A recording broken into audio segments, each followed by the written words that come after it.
አሁን በዚህ ሰዓት ኪስ ውስጥ ያለው ስልክ አንተ ከምታስበው በላይ ብዙ ዶላሮችን የመስራት አቅም አለው።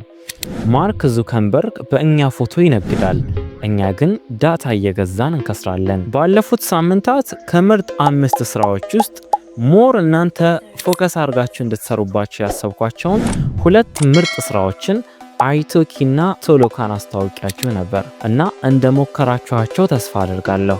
ምን ተሰማችሁ? ከበዳችሁ ወይስ ቀለላችሁ? ይህንንም ኮሜንት ላይ አስቀምጡልኝ። ይህንን ቪዲዮ የምታዩበት ስልክ ጋለሪ ውስጥ ግቡ። ስንት ፎቶዎች አሉ? 100፣ 500 ወይንስ 1000? ብዙዎቻችን 20፣ 30፣ 40፣ 60፣ 80፣ 100 ሺህ ብሮችን አውጥተን ምርጥ ካሜራ ያላቸው ስልኮችን እንገዛለን። ከዚያም የተለያዩ ነገሮችን ፎቶ እናነሳለን፣ ራሳችንን ፎቶ እናነሳለን፣ ኤዲት አድርገን ቴሌግራም ፕሮፋይል እናደርጋለን ወይንም ኢንስታግራም ላይ ለቀን ላይክ እንቆጥራለን። ግን አንድ እውነት ልንገራችሁ፣ ላይክ ኪስ አይሞላም። አሁን በዚህ ሰዓት ኪስ ውስጥ ያለው ስልክ አንተ ከምታስበው በላይ ዶላር የመስራት አቅም አለው። ማርክ ዙከንበርግ በእኛ ፎቶ ፌስቡክ ላይ ይነግዳል፣ እኛ ግን ዳታ እየገዛን እንከስራለን። እስኪ አስቡት፣ አረብ ሀገር ያላችሁ እህቶቻችን ወይም ደግሞ እዚሁ ኢትዮጵያ ውስጥ የምትኖሩ የትርፍ ሰዓት ቢዝነስ የምትፈልጉ ሰዎች ቅዳሜና እሁድ ወጣ ብላችሁ ወይም ምግብ ሲሰራ ወይም ደስ የሚል የተፈጥሮ ክስተት ስትመለከቱ ወይም ደግሞ ሰው ሰራሽ አጋጣሚዎችን ስትመለከቱ ያንን ፎቶ በጥራት አስቀምጦ ከመሸጥ ይልቅ ስቶሪ ላይ ለ24 ሰዓት ለጥፈን የሆነ ቪው እና የሆነ ላይክ አድርገን ይጠፋል። ዛሬ ይህንን ጨዋታ እንዴት እንደምንቀይረው አሳያችኋለሁ። ስልካችሁ ላይ ዝም ብለው የተቀመጡ ፎቶዎችን ወይም አካባቢያችሁን ፎቶ በማንሳት ብቻ እንዴት ለዓለም ገበያ አቅርባችሁ በዶላር እንደምትሸጡ በዝርዝር አሳያችኋለሁ። ፎቶዎቻችሁ ዝም ብለው ጋለሪ ላይ የተቀመጡ ፒክቸሮች አይደሉም፣ ዲጂታል አሴት ናቸው። እንዴት የዲጂታል ገንዘብ እንደሆነ በደንብ አሳያችኋለሁ። አብራችሁን ቆዩ። ምክንያቱም ቪዲዮ መሃል ላይ አንድ ፎቶ 100 ጊዜ ደጋግማችሁ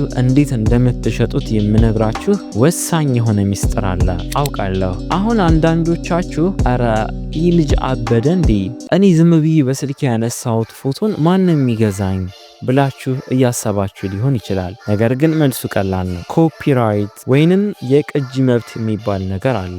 በዓለም ላይ ያሉ ትልልቅ ድረገጾች፣ መጽሔቶች፣ ብሎገሮች እና የጉዞ ወይም ትራቭል ኤጀንሲዎች ስለ ኢትዮጵያ ወይም ስለ አፍሪካ ዜና ወይም ማስታወቂያ ሲሰሩ ኦሪጂናል ፎቶ ያስፈልጋቸዋል።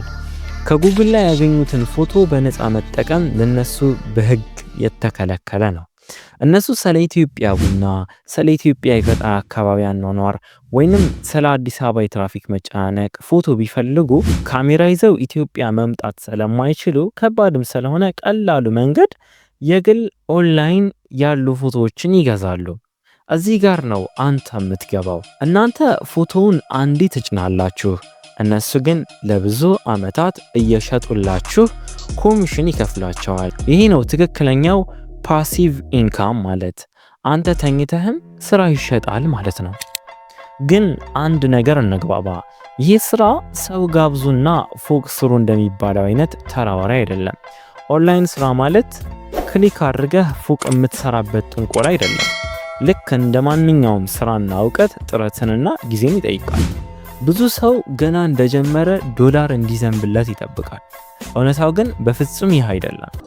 ዛሬ ማሳያችሁ መንገድ እጃችሁ ላይ ያለውን ስልክና ጥቂት የፎቶ ማንሳት ችሎታን በመጠቀም ትርፍ ጊዜያችሁን ወደ ቋሚ ገቢ የምትቀይሩበት እውነተኛና በእውቀት ላይ የተመሰረተን መንገድ ነው። ፎቶ ለመሸጥ እኮ ፕሮፌሽናል ካሜራማን መሆን አለብኝ ወይንም የዲኤስኤልአር ካሜራ ያስፈልገኛል ብላችሁ ታስቡ ይሆናል። ይህ ግን ትልቅ ውሸት ነው። ይህ አስተሳሰብ በቃ እድሜ ልክህን ብሮክ አድርጎ ነው የሚያስቀረህ። የግድ ፕሮፌሽናል ካሜራ ያስፈልጋችሁም። ዋናው ነጥብ ፎቶ ጥቅም ላይ ሊውል የሚችል መሆኑ ነው። እመኑ፣ ለእኛ ተራ የሚመስለን ነገር ለእነሱ ወርቅ ነው።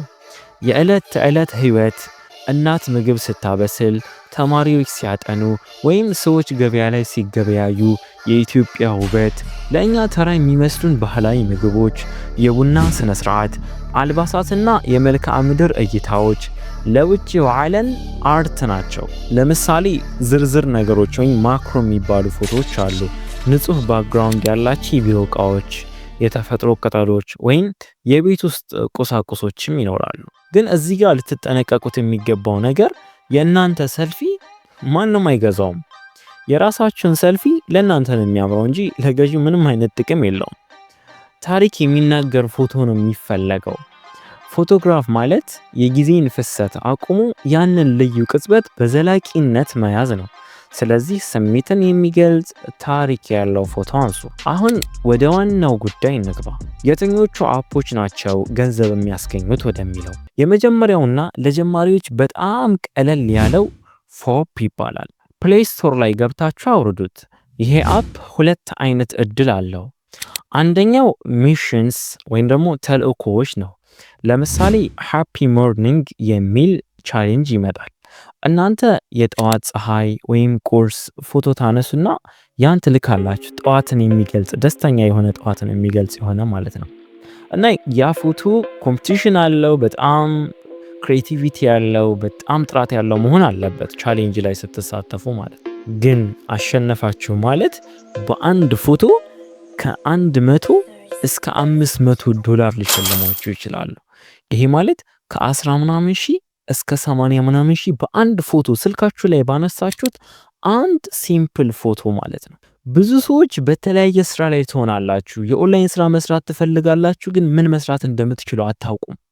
ነገር ግን የሆነ ፎቶ የማንሳት ሆቢ ያለባችሁ ሰዎች፣ ፎቶ ማንሳት የምትወዱ ሰዎች፣ የምትሞክሩ ሰዎች just nature anything ፎቶ የሆነ የፎቶ ነገር ውስጣችሁ ካለ የምር ይህ ፕላትፎርም ለእናንተ ነው።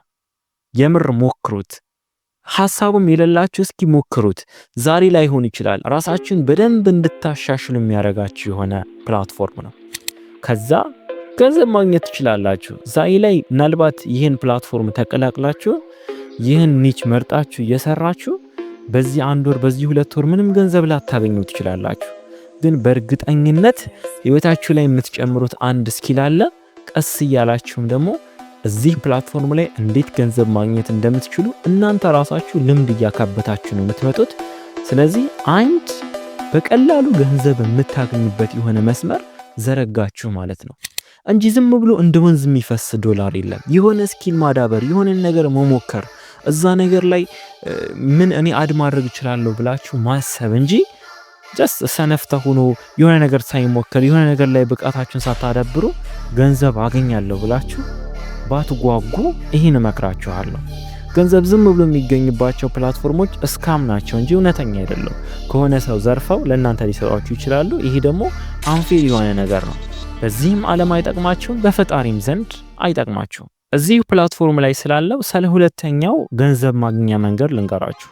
ይህ ሁለተኛው ገንዘብ ማግኛ መንገድ ማርኬት ፕሌስ ነው። ዝም ብላችሁ የፈለጋችሁትን ፎቶ ማለትም የሆነ ፎቶ አንሱና አሪፍ ፎቶ ሊሆን ይችላል። ምናልባት ለእናንተ አሪፍም ላይሆን ይችላል። ግን መጥፎ ያልሆነ ፎቶ ከሆነ ፎቶውን እዛ ፕላትፎርም ላይ ጫኑት። አንድ ፎቶ $10 ሊሸጥ ይችላል። ይህ ፎፕ የሚባለው ፕላትፎርም ከዛ $10 $5 ይወስዳል፣ ለእናንተ $5 ይሰጣል።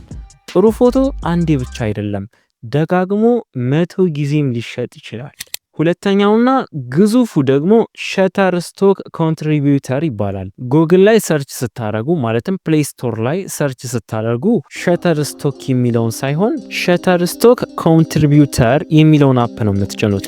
እዚህ ላይ ነው ዋናው ሚስጥር ያለው ታግስ ወይም መግለጫ። ፎቶውን ስትጭኑ ዝም ብላችሁ ጭናችሁ ብቻ አትለፉ። ለምሳሌ የቡና ፎቶ ከጫናችሁ ኢትዮጵያን ኮፊ፣ ትራዲሽናል ሞርኒንግ፣ ኢስት አፍሪካ አይነት የታግ ወርዶችን ተጠቀሙ። ምናልባት እኔን ብታማክሩኝ አስፈላጊ የሆኑ የታግ ወርዶችን እጠቁማችኋለሁ። ይህን ፎቶ ከመልቀቃችሁ በፊት ምን አይነት ታግ መጠቀም እንዳለባችሁ አማክሩኝ። እኔ የተሻለ ምለውን ምርጥ የሆኑ ኪወርዶችን እልክላችኋለሁ። ምክንያቱም ገዢዎች ሰርች ሲያደርጉ የሚያገኙት እናንተ ታግ ባደረጋችሁላቸው ወርድ አማካኝነት ነው። አንተ ፎቶውን ዝም ብለህ ብትጭነው ማንም አያገኘውም። በተጨማሪም እንደ አዶቤ ስቶክ ያሉ አማራጮች አሉ። በተለይ አዶቤ ስቶክ ፓስፖርት ስለማይጠይቅ ለጀማሪዎች በጣም ይመከራል።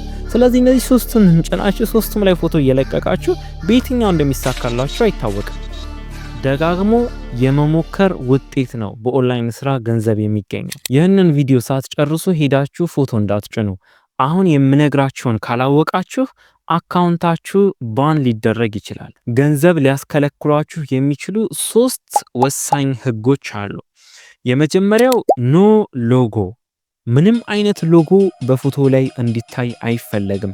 ፎቶ ላይ የንግድ ምልክት ለምሳሌ ኮካኮላ፣ ናይክ፣ አዲዳስ እንደዚህ አይነት ልብስ ቲሸርት የለበሱ ወይም ደግሞ ባክግራውንድ ላይ እንደዚህ አይነት አርማ ያለባቸው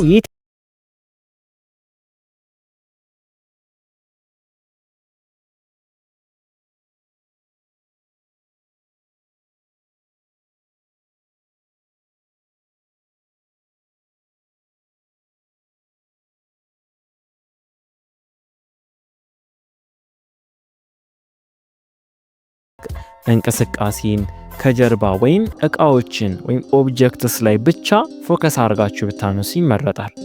ሶስተኛው ኳሊቲ ነው። ፎቶ የደበዘዘ ወይም ብለር መሆን የለበትም። ፎከስ እና ላይቲንግ እጅግ በጣም ወሳኝ ናቸው። ብዥ ያለን ፎቶ ማንም አይገዛም። ስለዚህ ፎቶ ማንሳት አይመቸኝ ወይም ደግሞ አላውቅበትም የምትሉ ካላችሁ ዩቲዩብ እና ቲክቶክ ላይ ሌላ ቪዲዮ ለምትመለከታላችሁ ሞባይል ፎቶግራፊ ቲፕስ ብላችሁ ሰርች ብታደርጉ በአጭር ጊዜ ውስጥ ድንቅ ፎቶግራፈሮች መሆን ትችላላችሁ። ስራውን ሰራን ብሩን ግን እንዴት እንቀበል የሚል ጥያቄ ልታነሱልኝ ትችላላችሁ። አሁንም እንደዚህ ቀደሙ ለኢትዮጵያ ሞር ተስማሚ የሆነ ወይ ፔይኖር ነው። ስለዚህ ፔይኖር እንዴት ነው የሚከፈተው የሚለውን ጥያቄ በዚህ ቪዲዮ ተጠይቁኛላችሁ። ከዚህ በፊት በነበሩ ቪዲዮዎችም እየጠየቃችሁ ነውና የፔይኖር ፕሮሰስ ትንሽ ውስብስብና ጥንቃቄ የሚፈልግ ነው። ምንም ስህተት አይፈልግም፣ ግን ኢትዮጵያ ውስጥ ይሰራል። እርግጠኛ ነኝ እየሰራሁበትም ነው። ስለዚህ ክፍያችሁ የሚገባው ልክ እንደ ሌሎቹ በፔይኖር ነው ማለት ነው። ስለዚህ ለእናንተ የሚሆን ኢትዮጵያ ውስጥ ሆናችሁ ፓስፖርትም ሆነ መታወቂያ ተጠቅማችሁ እንዴት ፔይኖር እንደምትከፍቱ ኢትዮጵያ ላይ ከሚገኝ ከባንክ ጋርስ እንዴት እንደምታገናኙ የሚያሳይ ስቴፕ ባይ ስቴፕ ቪዲዮ እየሰራሁላችሁ ነው። ኤዲቲንግ ላይ ነው ያለው። ትንሽ ረዘም ያለ ስቴፕ ባይ ስቴፕ ፉል ኮርስ ቪዲዮ ነው። ልክ እንደጨረስኩ ለቀዋለሁ።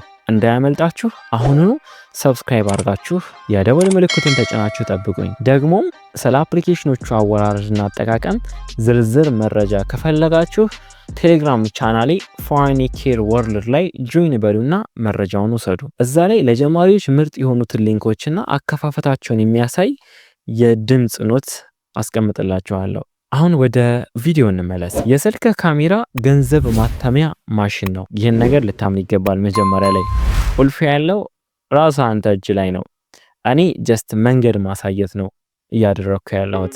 መራመድ ያንተ ድርሻ ነው። ትርፍ ጊዜያችሁን በማይረቡ ቪዲዮዎች ከምታሳልፉ ይህንን ችሎታ ማዳበር ለወደፊት ህይወታችሁ ትልቅ ኢንቨስትመንት ነው። ከነዚህ ውስጥ የትኛውን አፕ ወደዳችሁት? ፎፕ ወይስ ሸተርስቶክ? ኮሜንት ላይ ጻፉልኝ። የፎሬኒኬር ቤተሰቦች በቀጣይ ቪዲዮ እስክንገናኝ ማሰላም። ፎቶ ማንሳት ግን እንዳታቆሙ። ፒስ